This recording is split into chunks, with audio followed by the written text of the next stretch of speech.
You can show me the absolute worst t-shirt of all time, but if it's got that vintage, worn, cracked look in the ink, I need it. You see this right here? This texture? That's the good stuff. Good thing then that I have a whole box of that. Why?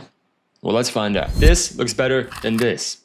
It just does. So how do we get from here to here? Pretty easy, just drag and drop some textures, right? Well, sort of, yeah. That's how I've been going about it for a while, but it's not the only way. In fact, there's a new technique that I actually love. First, being able to just drag and drop a texture is great, but what are the downsides of that, if any? Well, there's not much. It's an amazing way to add texture to something simply for how easy it is. But sometimes you do want just a little more control. And for a texture perfectionist like me, I need it to be just right. So whenever I used my warm PLASTISOL texture kit, I found myself wanting to have the texture sort of smaller scale on the design, but still fill out the whole area of the artwork. And obviously, if you just downscale the texture, you have these corners clipping at the edge of the design, and you just can't duplicate it a bunch of times around. That's just not feasible. And this is where seamless patterns come in. These seamless patterns allow you to change the scale of these textures as much as you want without limits. So you can get the exact look that you want with that texture, but you won't be running out of that texture. So that box that I mentioned earlier is actually my new texture kit. Warm PLASTISOL 2. It's got over 40 unique textures ranging from light to heavy distress, and each individual texture actually has a standard or heavy option. So we're already at over 80 PNGs that you can use. And then on top of that, I've also made 15 seamless patterns from these textures so that you can use them at any scale that you desire. And that's not even it. It also comes with over 20 textured brushes that you can use to add that vintage flair to your artworks. And there's a lot to unpack here, so I'm gonna get to all this in just a second. But first, I wanna show you something. This right here is my new favorite technique for adding vintage texture to a design. So once you're finished with your artwork and you have it all either in a group or merged into a singular layer or in a smart object, whatever, hopefully you also have that separated from the background. If you don't have it separate from the background, just go ahead and watch my video on how to remove the background in your designs. So say you're at this final stage and now you want to add some vintage texture to finish it off. Like I said, dragging and dropping these textures is cool. It's very easy and quick technique to get this texture onto your design, but then it's just sitting on top of the design. See, if I hide the background here, this texture is just sitting on top. It's not actually knocking out the design. So then you have to select the texture, hide it, and then make a layer mask on your design layer from that texture. And then it's actually knocked out of the design, as you can see here. And that's all good, but it's just a bit of a clunky workflow to me, and there's not as much control as I'd like. So this is where brushes and patterns really come in handy. So with brushes, you can just paint in the layer mask of the actual design layer, and it's gonna knock that texture out of the actual design. As you can see here, once I turn the background off, this texture is knocked out of the design. So it keeps it transparent, and that took about 2 seconds, was really easy. And that's not even the new technique that I wanted to show you, but I did just wanna preface with this. So the new Warm PLASTISOL 2 texture kit comes with over 20 brushes that you can use to add this texture, but you'll notice that it's split into 2 groups. So we have the dynamic brushes and we have the pattern brushes. And what I just used here on this graphic was a dynamic brush, and there's quite a bit of these. I think there's about 15 of them, and they're just really awesome. And basically what a dynamic brush is doing is taking a sample of texture. Say I just paint one simple click, one stroke of this brush, is taking this sample of texture and then repeating it across your brush path and flipping it on the X and Y axis and rotating it a little bit. And that's really cool, and it allows you a lot of flexibility. But they're also limited by the fact that it's essentially just repeating this one section of texture over and over again. And 90% of the time, you're not even gonna notice that. But if you're a perfectionist like me, or if you're just texturing a larger artwork with larger swaths of ink on it, you might start to notice the repetition going on. So that is why I included these pattern brushes, which I think go super hard. So I'll just start painting with one of them in the layer mask of this design here and show you how that looks. Pretty damn cool. Now, how is this different from the dynamic brush? Well, essentially what they're doing is painting in a seamless pattern over your canvas. It's sort of as if you were painting in the layer mask of a pattern fill layer. So let me bring out one of the actual patterns here and just put that in a normal pattern fill layer. We'll just go with this one right here. So let me just scale this down a little bit to 60%, which you could do because it's a seamless pattern. So that's awesome. But basically what that brush is doing is,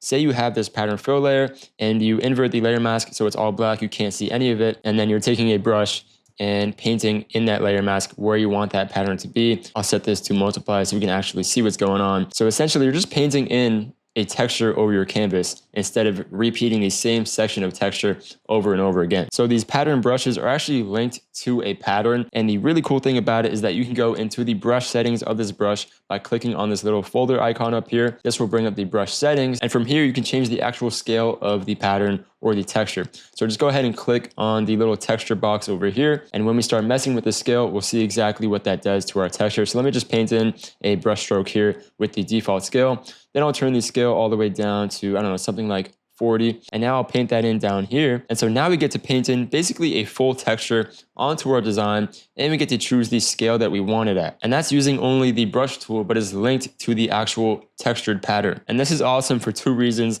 Again, one, you're not going to really notice a repeating section of texture because the brush is actually painting in a full texture over your canvas wherever you're brushing in. And two, you can change the scale of this pattern super easily by going into the brush settings. And so you can get the exact results that you want this way. So just look how different this texture looks at 34% versus its default at 80%. So same exact texture, just different scale, and a really easy and modular workflow here. So we're just going to brush this in on top of our design.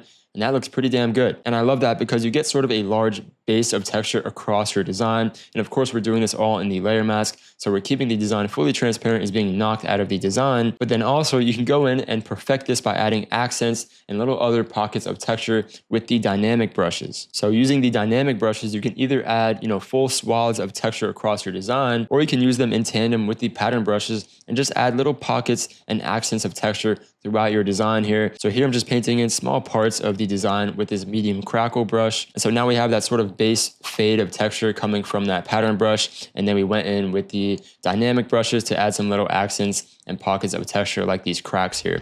So that's really cool. So that's my new favorite technique to add texture into my designs. If you want to do the same, I just dropped Warm Plastisol 2 on my website, and I'm super excited about it. You can pick up this new texture kit at duransupply.com. The value of this kit is insane. Like I said, you're not only getting over 40 unique vintage textures, you can choose between a standard or heavy version of each one, and you're getting over 20 texture brushes to easily add that vintage look to your designs in seconds. And of course, 15 seamless textures in the form of patterns that you can add at any scale that you want, and you won't be running out of texture. Really quickly, I'm just going to display some usage of a couple of the textures and brushes here because I love them so much, and I think this is just the ultimate kit for adding vintage texture. So here I'm going through some of the different drag and drop PNG textures. These are just some of my favorites. There's a lot of cool experimental ones as well. So it's a big upgrade from the original first Warm Plastisol kit. As you can see, very wide range and selection.